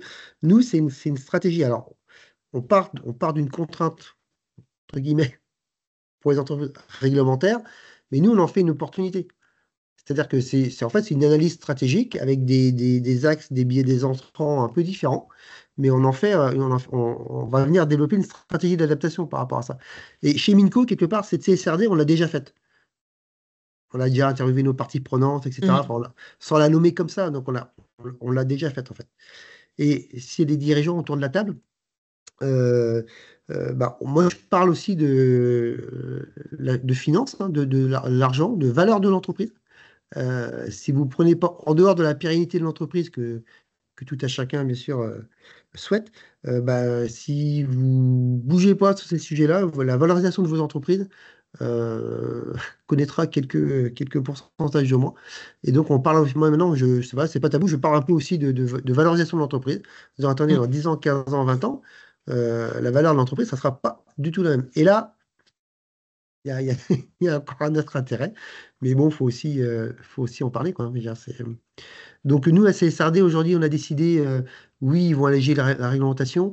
Moi, je pense qu'il ne faut pas se faire non plus noyer par tous les cabinets qui peuvent être un peu opportunistes, hein, sur ces marchés-là. Quand je dis opportunistes, opportunistes en tant que business, hein, d'affaires, euh, sans conviction, euh, sans conviction, on va dire, supplémentaire.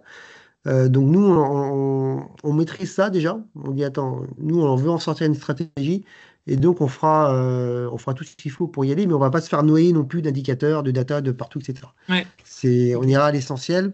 C'est un peu dans la culture de l'entreprise, du groupe. On ira à l'essentiel pour qu'on ait des résultats probant, en fait, hein. Puisque, en fait, Mm. c'est démontré qu'au niveau mondial, une entreprise qui est performante, c'est aussi une entreprise qui, d'un point de vue environnemental, sait s'adapter et mène beaucoup d'actions, quoi. Mm. Est-ce que vous sentez aussi l'effet justement depuis 6 ans là d'avoir embarqué les équipes, etc., d'un point de vue recrutement, d'un point de vue motivation des équipes, Ah oui. Ah vous bah sentez ça, vraiment que ça c'est un indicateur ah bah c'est pas un ressenti, c'est une réalité. ouais. Toutes les personnes à un certain niveau qu'on embauche aujourd'hui, leur première motivation, c'est bien celle-là. On a identifié votre stratégie environnementale et je peux vous témoigner même d'un recrutement d'un responsable richesse humaine, qu'on a embauché au mois de juin. On était en entretien et puis à un moment donné, je lui dis, bah, ok, d'accord, vous me dites que vous savez faire ça, que vous maîtrisez ça, etc. Et puis lui, il s'est pas dégonflé. Il me dit, bah, attendez, vous me parlez d'environnement, mais c'est quoi votre promesse? Donc je me suis levé et je lui ai dit, notre promesse, c'est ça. C'est Désir 2026. Et je lui ai expliqué, je lui ai déroulé tout notre projet d'entreprise avec la place de l'environnement. On s'est rassis, on a continué la conversation. Et aujourd'hui, il est chez nous. Alors, on fait pas de greenwashing, il faut faire aussi ce qu'on dit, quelque part. Donc, Ouais. quand on communique, c'est qu'il y a de la réalité en dessous. Il y a de l'insincérité et aujourd'hui, il ne regrette pas. Bien joué. Donc, la Est-ce marque que employeur, forcément, c'est hyper important. Aujourd'hui, ouais. c'est hyper important. Et au niveau des collaborateurs, des équipiers, ça aussi, c'est fort. Bah, le CSE, par exemple, l'a témoigné en disant, bah non, Emmanuel, il faut pas enlever ça. Donc, on a trouvé un autre, voilà, mais on l'a gardé. Et j'avais une dernière question pour vous, c'est bon, une question très simple, mais vous avez un témoignage qui est vraiment inspirant. Vous avez eu une prise de conscience, vous dites à 58 ans, c'est ça? Ouais. Et vous y êtes pas allé de main morte. Donc, est-ce que vous pouvez nous donner un petit conseil, votre vitamine là, du matin, votre moteur, enfin quelque chose voilà, avec quoi on peut repartir aussi pour tous avoir bah, le courage et puis l'énergie de porter ça? Ouais, alors, moi, je suis pas un écolo. Déjà, il faut Mm. savoir que bien sûr, à titre individuel, je fais beaucoup de choses, mais je suis pas un écolo. Voilà, je suis pas coloré écolo, pas du tout. Je l'ai jamais été d'ailleurs. C'est pas ma façon de vivre. Moi, ma motivation, c'est demain, quand je rentrerai dans ma seconde vie, c'est de dire, ouais, voilà l'entreprise, ce que j'ai réussi à faire, mon impact sur l'environnement. Et surtout, il faut avoir un regard territorial. Il ne faut pas essayer de transformer la France, le monde, etc. Ce qui est pris, ce qui est fait est fait. Et si vous y mettez de l'intensité et de la sincérité, les personnes après font leur parcours tout seuls. Et vous le dites jamais, par contre. Mais elles le font. Vous apercevez qu'elles le font. Et ça, c'est la plus belle victoire. C'est ça la plus belle victoire. Vous voyez, samedi, on était 20. Sur les 300 personnes, on était 20.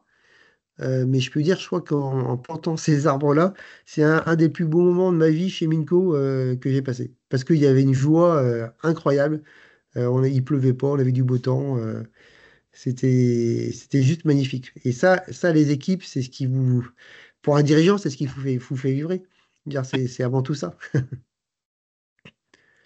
Mais je vais continuer, hein, Merci. après 58 ans. Hein, quand je commencerai ma seconde Oui. vie, je continuerai. Ouais. Mais c'est la plus belle trace que vous pouvez laisser dans votre parcours. C'est moi, ma motivation, Freddy, il connaît ça par cœur, mais c'est de dire, je suis un pionnier. On est un pionnier, comme dans la conquête de l'Ouest. Et donc, il faut y aller. Alors, vous avez des réussites, vous avez des échecs. Vous avez toujours des personnes en face de vous pour vous pointer tout ce qui ne va pas. Mais c'est pas grave. Il faut continuer. Et surtout, il ne faut pas rester seul, faut s'entourer de personnes qui ont aussi des convictions. Et puis, on avance. On ne fait pas tout bien, mais on avance. Merci infiniment pour cette grande bouffée d'inspiration et puis ouais, de leçons de courage. Euh, je vais faire un tout petit passage justement pour conclure ce webinaire sur les ressources que vous avez à la CCI pour enclencher tout ça. Et puis on revient après sur la partie questions et puis échange. Tant qu'à être dans un webinaire, vous pourrez prendre le micro aussi pour poser vos questions. Moi, ce que je voulais simplement vous partager avant de partir, c'est quelques ressources très pratico-pratiques. Alors, tac, je l'ai fait apparaître là. Voilà. Sur le démarrage ou même la formalisation de ces démarches, la CCI peut accompagner sur l'écriture d'une feuille de route RSE. On le fait tout à gauche à travers le pack RSE, qui est un format en 4 demi-journées d'accompagnement, qui va dans le diagnostic de votre maturité, qui est basé sur les piliers de la norme RSE ISO 26000, jusqu'à la co-construction d'une feuille de route et la mise en place d'un atelier thématique dans votre entreprise. Donc ça, c'est vraiment pour se mettre le pied à l'étrier et ordonner ses idées, structurer les choses dans l'entreprise et ouvrir plein de portes de réflexion sur des points d'amélioration. C'est le pack RSE, donc c'est un format assez rapide.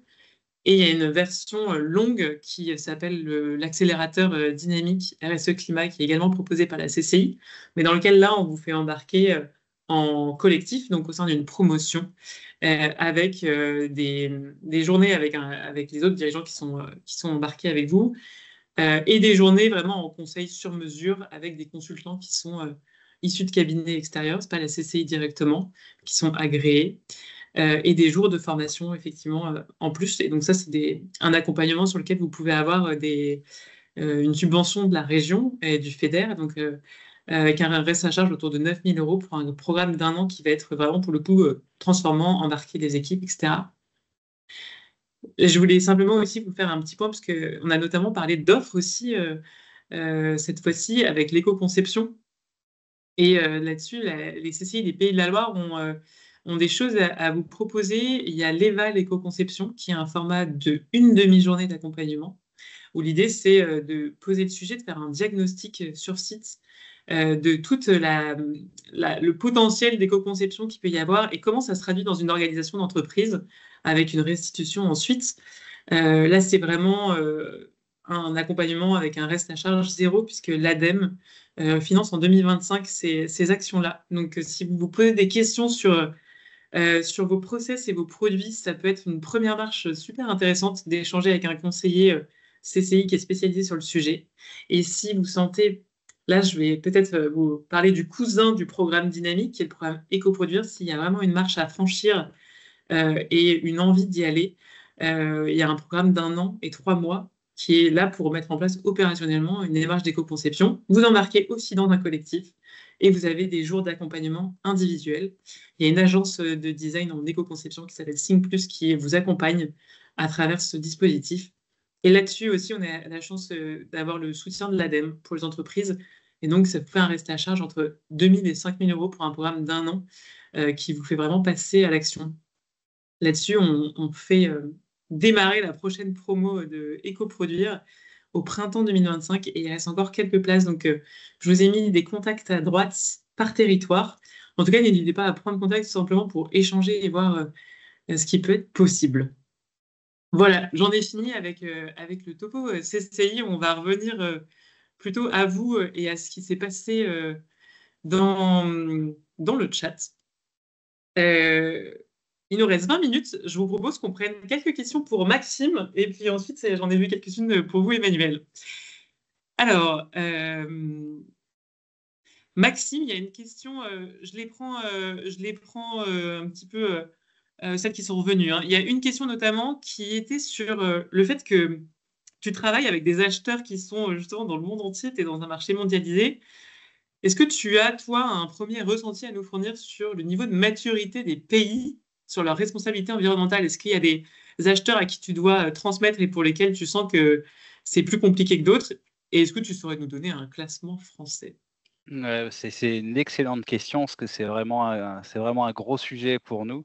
Alors effectivement, on travaille avec des acheteurs qui sont globalement soit en France, soit en Italie, soit en Inde, soit aux US. Et clairement et sans surprise, les acheteurs en France sont très, très sensibles à ces sujets-là. Y compris d'ailleurs, des gens qui sont là depuis très longtemps et qui n'ont pas forcément baigné dedans, à la base. Et bien finalement, on s'aperçoit qu'ils sont très engagés, aussi sur la démarche et très rapidement. Donc clairement la France, je dirais, est la plus engagée, sur ce sujet. Et ensuite, c'est très disparate, c'est vraiment là en fonction des personnes, sur les sites.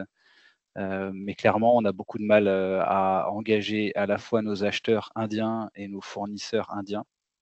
Ça, je pense que sans surprise. On a aussi un peu de mal côté US, ça aussi, c'est clair. Même si, en tout cas, alors, on a la chance ou la malchance, je sais pas, on travaille aussi avec des grands groupes qui ont une empreinte internationale et donc parfois qui ont des filiales dans ces pays-là.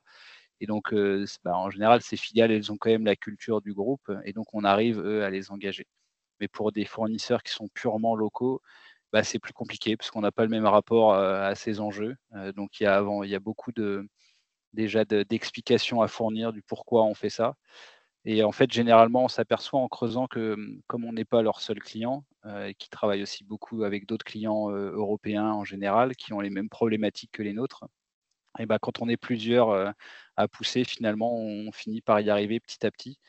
Et j'ai, par exemple, un exemple avec un fournisseur chinois, qui a plongé dans la démarche, de manière très rapide. C'est-à-dire que l'année dernière, je dirais qu'en début d'année, il ne se passait pas grand-chose avec ce fournisseur et puis, on lui a fait voilà, on a passé beaucoup de temps à lui expliquer la démarche, à le pousser et je pense que d'autres de ses clients l'ont fait aussi et c'est un fournisseur qui s'est fait, évaluer 3 fois de suite par EcoVadis en 6 mois et qui a montré une progression à chaque fois et qui maintenant, nous montre une stratégie qui est claire et qui dépasse largement nos attentes. Donc on arrive à le faire, mais on y passe beaucoup plus d'énergie avec les fournisseurs qui sont en dehors de l'Europe, clairement.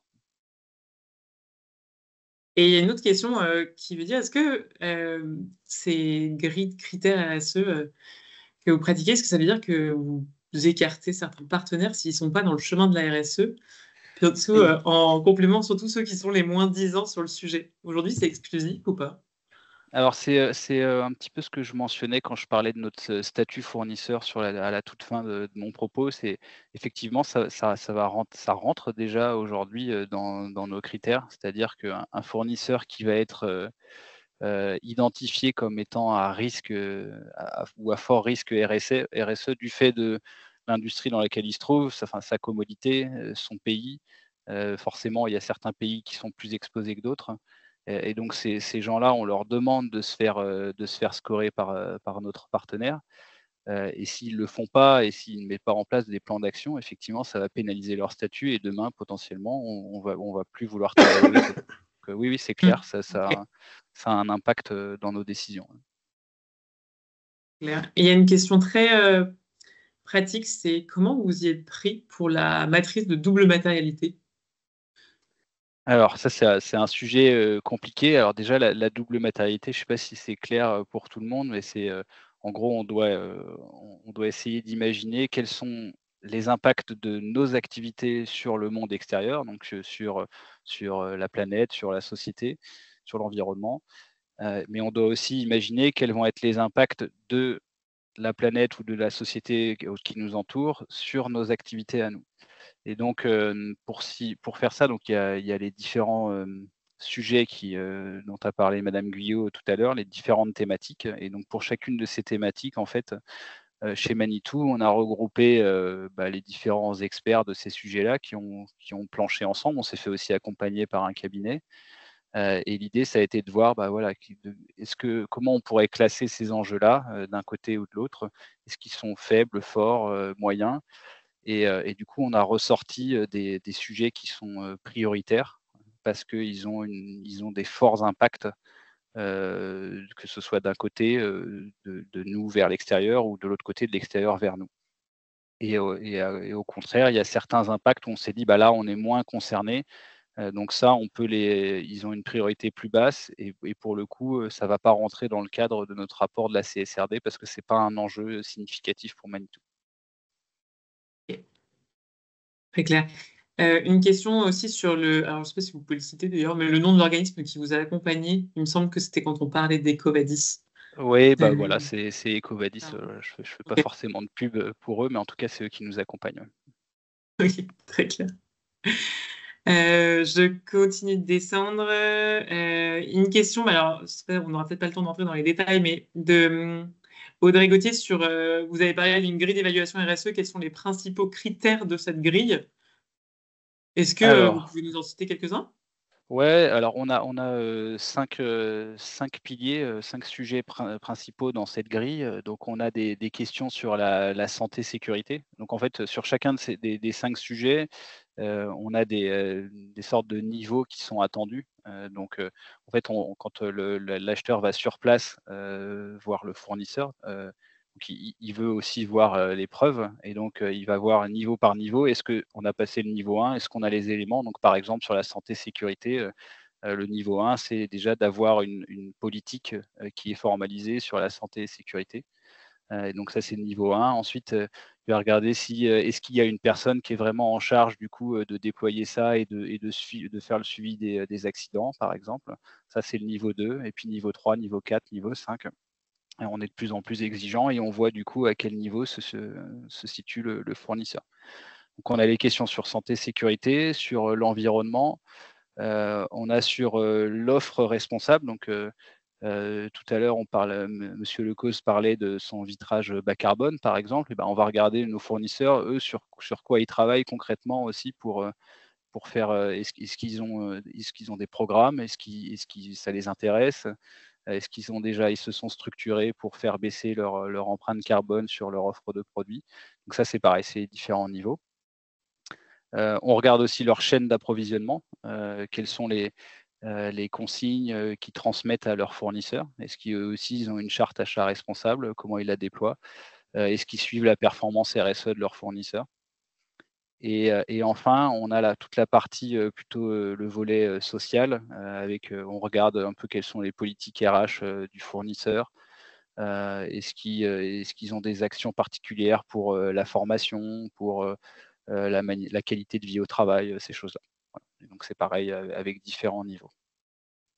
Et donc ce qu'on Ok. demande, juste pour terminer, c'est qu'en fait on envoie ce questionnaire au fournisseur, il le prépare et ensuite on va sur place et on va vérifier avec lui les réponses qu'il a mises et on demande les preuves, on demande à regarder ce qui se passe, les tableaux d'indicateurs et ces choses-là. Ça marche. Merci d'avoir donné tout le détail hyper clair. Il me semble qu'on est plutôt bon côté questions. J'ai vu que les autres avaient été répondus. Donc, impeccable. Je voulais vraiment vous remercier tous les trois, Bénédicte, Maxime et Emmanuel, d'avoir pris le temps de venir témoigner de ce que vous vivez. Je pense que vous avez donné beaucoup de clés, à la fois du concret et à la fois vraiment du volet très humain derrière tous ces critères, parce que c'est pas des indicateurs qui naissent comme ça, ils demandent vraiment un changement de culture et on repart bien outillé. Donc vraiment, merci beaucoup d'avoir pris le temps. C'était très enrichissant. Il nous reste 20 minutes. Je voulais savoir si Emmanuel ou Maxime ou Bénédicte, vous aviez un petit mot de la fin. Oui, moi j'avais un petit mot parce que je ne sais pas combien de dirigeants sont présents, mais bon, ils ont compris mon message. Mon message est plutôt pour les collaborateurs. Incitez vos dirigeants à prendre cet axe-là. Je veux dire, aujourd'hui, moi je vois dans l'entreprise, cette stratégie environnementale, elle est ancrée dans l'entreprise. Donc demain, on change de dirigeant, de prendre un chemin opposés ou très différents, ça sera compliqué de motiver les collaborateurs. Donc vous avez quand même les collaborateurs ont un poids de ce point de vue-là en termes de responsabilité. Et je pense que vous pouvez voilà, donner quelques petites réflexions aux différentes politiques. En tout cas, bah, nous, qu'est-ce qu'on fait? On peut y aller, etc. Enfin, je pense que si ça vient aussi des collaborateurs, ou des clients ou des fournisseurs, hein, par l'effet papillon, mais des collaborateurs, c'est quand même fort, quoi. Je veux dire, des comités de direction, de l'encadrement, mais même des personnes de terrain. Je veux dire, c'est pas que le RSE, quoi. C'est l'ensemble des équipes qui veulent porter le dirigeant et en disant que le dirigeant, parfois, prennent un peu de recul et ils en prennent, on en prend souvent du recul. Mais c'est vrai que ce domaine-là, c'est un domaine qu'on ne connaît pas, donc, mais c'est un impératif pour la pérennité de l'entreprise. Donc, plus tôt on le saisit, et mieux on s'adaptera. Je vais te donner la parole, Bénédicte, pour finir. Je vois juste Claire qui a levé la main que je n'avais pas vue. Claire, si vous voulez parler directement, allez-y si vous avez une petite question. Vous pouvez ouvrir votre micro. Merci beaucoup. C'est juste que j'arrive pas à écrire dans le chat. Apparemment, il y a un blocage des messages pour moi. Donc, c'est une question pour Bénédicte Guyot sur la fresque de la CSRD. Et voilà, je voulais savoir qui portait cette fresque et où on pouvait y participer. Merci. Alors, du coup, comme je l'ai dit, vous avez un site sur la plateforme Nantes RSE, sur lesquels vous avez en fait tout un tas d'informations liées à la RSE, liées à l'écosystème de la RSE. Et j'imagine, alors là, j'ai pas regardé, mais qu'il y a une prochaine date qui est fixée. J'ai reçu l'agenda et il me semble que je l'ai vu prochainement fixé. Donc, par contre, ça se passe à Nantes. Moi, je la connais déployée de cette façon-là. Si vous allez taper fresque CSRD, peut-être qu'il y en a d'autres qui la déploient, mais auquel cas, je ne suis pas au courant. Oui, oui, bah, c'est pour ça que je demandais, parce qu'en fait, moi, je fais la fresque de la RSE et mon organisation, elle fait aussi la fresque de la CSRD, donc je voulais savoir si c'était ça. Voilà, D'accord. le fond de la question. Merci. Ok. Eh bien, écoute, du coup, Bénédicte, la parole est à toi pour Ok, conclure. non, alors juste pour conclure, parce que je trouvais que c'était très intéressant de voir un peu deux exemples d'entreprises, plutôt des géants, des grands, avec des entreprises un petit peu plus petites, même si c'est une taille très raisonnable, et que pour les deux, eh bien, il y a vraiment des impacts importants des deux côtés, et qu'on voit bien aussi l'importance de mettre les équipes au sein de toute cette dynamique. Et je trouve toujours très intéressant de partir qu'effectivement du concept de la stratégie générale, la stratégie du dirigeant, qu'est-ce qu'il a au fond de lui et qu'est-ce qu'il a envie de transmettre et comment ça va un peu ruisseler sur les autres services. C'est hyper important et c'est comme ça que ça démarre. Et donc pour ça, il faut s'inspirer. Donc des témoignages comme cela, bah, c'est pour moi, je trouve très inspirant et ça donne envie d'aller plus loin parce que ça lève des freins, ça lève des idées préconçues.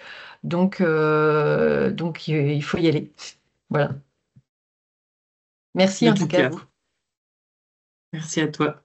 Et il y a une Virginie qui avait une question, puisqu'il nous reste 5 minutes, soyons gourmands, prenons-la, si elle est toujours d'actu. Oui, bonjour à tous. Moi, j'avais une question par rapport à l'adaptation au changement climatique. Est-ce que c'est vraiment des stratégies que vous avez pris en compte depuis le départ ou c'est des éléments qui sont venus après? Ou est-ce que c'est simplement, ça peut être aussi un levier pour embarquer les gens, l'adaptation au changement climatique, parce que c'est quand même quelque chose d'impactant, même pour les gens dans leur quotidien aujourd'hui. Plutôt une question pour Emmanuel Ouais. dans... Alors, bien entendu, hein, c'est une question. Alors, quand on parle des équipes, par exemple, vous voyez, il y a 15 jours, quand on faisait l'analyse de la double matérialité, est venu sur la table l'isolation des bâtiments industriels, pour que nos salariés soient bien pour travailler, parce que quand on aura plusieurs semaines à 40 degrés, et ça ne sera pas en 2050, ça sera bien avant, Mm. il faut que les salariés puissent travailler dans des bonnes conditions, sans mettre de climatisation, bien entendu. Et ben, quand vous faites une analyse systémique, vous élargissez le problème, et puis moi j'ai posé la question, mais d'accord, ça, ok, on va le faire, on va mettre plusieurs années pour le faire, c'est top. Mais les salariés dans leur logement, ils vont aussi dormir avec plusieurs semaines à 40 degrés. Ce qui veut dire qu'ils vont venir au travail ou pas, dans des conditions dégradées. Et donc, quel sera l'impact sur l'entreprise? Mm. Vous voyez, quand vous avez une approche systémique, vous ne raisonnez pas que entreprise, vous raisonnez partie prenante, vous élargissez les scopes, enfin voilà. Et c'est ce raisonnement qu'il faut aller, parce que demain, si bah, forcément, vous aurez une partie de l'équipe qui ne sera pas là, parce qu'ils auront mal dormi pendant plusieurs nuits, ils seront crevés, vous avez des risques d'accident. Alors, moi, je dis pas que j'ai la solution aujourd'hui, hein, mais on lève les points. Et qu'est-ce qu'on peut faire? Comment on peut influencer les politiques publiques? Nous, on a de la chance, on est dans le bâtiment, donc on fabrique des composants pour isoler des bâtiments. Euh, voilà, ça donne du sens, si vous voulez, à l'entreprise. C'est quand on se pose ce genre de questions. Donc oui, adaptation climat. Donc climat, on parle de chaleur, mais vous pouvez parler aussi pollution de l'air. Avec Frédéric Thomas, pas plus tard que la semaine dernière, on a parlé de pouvoir installer des capteurs de CO2 dans les bureaux, surtout dans les salles de réunion. Vous voyez, c'est une forme d'adaptation. Oui, il faut qu'on la prenne en compte, hein, c'est sûr. Là, je vous parle d'entreprise, mais vous pourriez parler, et on a la même question chez nos fournisseurs. Nos fournisseurs, s'ils font rien pour s'adapter, demain, on n'aura plus de matière. Donc, on sera obligé de s'arrêter. Donc, le chemin est long, là. Ce que fait Manitou, là, c'est super. Il faut aussi avoir les moyens de le faire. Et puis, la force, veut dire, de Manitou, elle est extraordinaire. Donc, nous, on travaille, par exemple, avec des personnes qui sont des multinationales. On n'a pas toujours le poids pour faire changer, en fait, faire évoluer ces personnes-là. Mais elles se posent aussi les questions à l'inverse. Donc, tout ça, ça va avancer gentiment. Ouais, on est en plein dedans. Je vous rassure, on n'a pas toujours le poids non plus, hein, sur tout un tas de sujets. Quand on discute avec nos aciéristes, j'en parlais un petit peu tout à l'heure, pour nous, c'est vraiment un enjeu majeur et en fait, de toute façon, on est lié à l'évolution du marché et des technologies et on aura beau leur demander et pousser très fort pour qu'ils revoient leur process de production, qu'ils arrêtent les hauts fourneaux et qu'ils passent sur, la filière, à arc électrique et cetera. Et en fait, c'est des très, très lourds investissements pour eux et puis si vous avez regardé dans la presse, par exemple, on a des ArcelorMittal, qui mettent en pause, tous ces projets d'investissement parce qu'en fait, ça fait une forme de concurrence déloyale par rapport à d'autres aciéristes dans d'autres pays. Et donc en fait, on a beau pousser, on est ultra dépendant, des bonnes volontés aussi, des fournisseurs, des pouvoirs publics pour les mettre dans les bonnes conditions, pour faire la chose, quoi. Donc parfois, même en étant un petit peu plus gros que d'autres, ça suffit pas en fait, tout simplement. Il y a aussi, Ça des aide choses. quand même un peu. Mais par exemple, quand on parle d'adaptation, alors moi, je ne faisais pas du tout parler de recyclage. Bien entendu, nous, on le fait, mais pour nous, c'est quelque chose qu'on fait depuis très longtemps, donc on n'en parle plus. Mais quand on parle, par exemple, de recyclage de l'aluminium, on parle de fonderie. Qui dit fonderie dit consommation d'énergie. Mmh.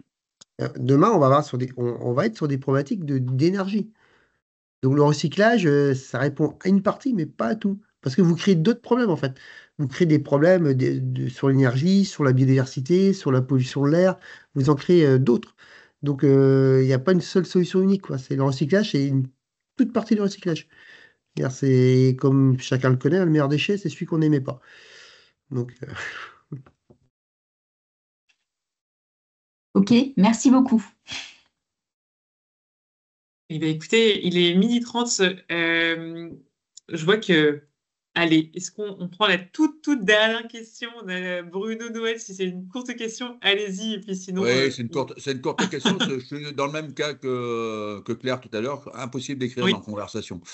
mince, ok. Juste une petite question, moi, qui s'adresse à Maxime et à Emmanuel, concernant effectivement, dans vos appels d'offres, notamment sur la partie logistique transport, est-ce que pouvez intégrer aujourd'hui de rouler ou de rouler en transport décarboné? Alors, je peux commencer par répondre si vous voulez. Oui, oui, ça fait partie des appels d'offres et alors, je mentionnais tout à l'heure notre roadmap RSE sur notre trajectoire bas carbone sur le scope 1, 2 et 3. Effectivement, la partie transport, c'est quelque chose qu'on regarde de très près. On développe, on a une ligne transatlantique pour aller livrer nos usines aux US qui passe par Baltimore. Bon, bah, on travaille avec le groupe Neoline pour le sujet des bateaux du transport décarboné. Donc, c'est comment dire, un transporteur de containers à voile. On regarde sur le carburant qu'on va mettre dans les poids lourds. Donc, c'est quelque chose qu'on intègre dans les appels d'offres très clairement. Et on a des objectifs qui sont très clairs année après année pour pouvoir s'améliorer sur ce sujet-là. Donc, la réponse est oui. Alors nous, c'est un peu différent parce on livre en national, on ne travaille pas à l'étranger, donc avec des flottes de camions, hein, c'est une quarantaine de camions qui partent toutes les semaines. On a un fournisseur principal qui est en train de passer au fur et à mesure sa flotte au gaz, mais on va dire honnêtement, c'est pas un critère aujourd'hui. Par contre, euh, on est en train de lancer un projet de transport multimodal, donc en ferroviaire, pour 50% de nos produits à partir d'Angers. Voilà, donc on espère que ça aboutira. C'est un projet qui va prendre quelques années, hein, Oui, donc parce que bon, effectivement, ouais, ouais. la partie Mais rail reste un peu encore compliquée, malheureusement. ouais, ouais. Par contre, vous voyez, Monsieur Noël, nous on a supprimé le gaz chez nous. Ouais. Ouais, parce Pourtant, qu'on il y a quand même beaucoup de gaz vert. alors, c'est comme les déchets, ça. C'est celui qu'on n'aimait pas, on est sûr de ne pas en mettre du tout. Mais c'est juste pour vous taquiner un petit peu et pour alimenter la conversation. Mais on est en biomasse, nous, c'est-à-dire qu'on brûle nos copeaux pour chauffer toute notre usine. On avait Ouais, une très bien. chaudière au gaz. On avait une Mm. chaudière au gaz sur lequel on a eu plein de problématiques, mais pas de la part du fournisseur, hein. C'est plutôt problématique matérielle. Et du coup, ça y est, la contrainte, ça vous fait quand même beaucoup travailler. Du coup, on a réussi aujourd'hui à se passer. Avant, c'était impossible. Et aujourd'hui, on a plus de chaudière. Et donc, on a réussi à se passer de cette chaudière-là pour alimenter les process. Parce par contrainte, on y était. Là, pour le coup, c'était pas. Ça avait été identifié comme voilà, une énergie fossile, alors qui est largement meilleure que le fuel. Mais par la contrainte, maintenant, dès qu'on a des contraintes, bah, hop, on prend le chemin environnemental. Si on ne l'a pas inscrit tout de suite, ouais, Mais JRDF va bien. Non, mais il y a une partie logistique, effectivement, où aujourd'hui, on roule uniquement on va prendre de toute façon, globalement, toutes les stations aujourd'hui sont avitaillées en bio-GNV. Mm. Donc, c'est-à-dire que là, ce sont réellement que du gaz vert, donc 81% de CO2 en moins. Donc, c'est vraiment une énergie décarbonée. Bravo. Bravo, bravo. Mais écoutez, il me reste vraiment à vous remercier chaleureusement tous les trois d'avoir été avec nous et à vous remercier chaleureusement à tous les 64 qui restent, mais la centaine de participants qui sont restés tout du long. Merci d'avoir répondu présent. Il me reste à vous souhaiter un excellent appétit et puis à vous rappeler Merci à vous effectivement que vous aussi. avez, Mm. ouais, à vous rappeler que vous avez des conseillers CCI qui sont vraiment spécialisés sur sur ces sujets-là et qui peuvent vraiment vous orienter vers des dispositifs pour mettre un pas en avant. Donc honnêtement, n'hésitez pas. Et puis on vous dit à très bientôt. Merci, Merci à au tous. Au revoir. revoir. Merci. À Merci, bientôt. au Merci revoir. encore. Au Au revoir. revoir. Au revoir. Merci à tout le monde.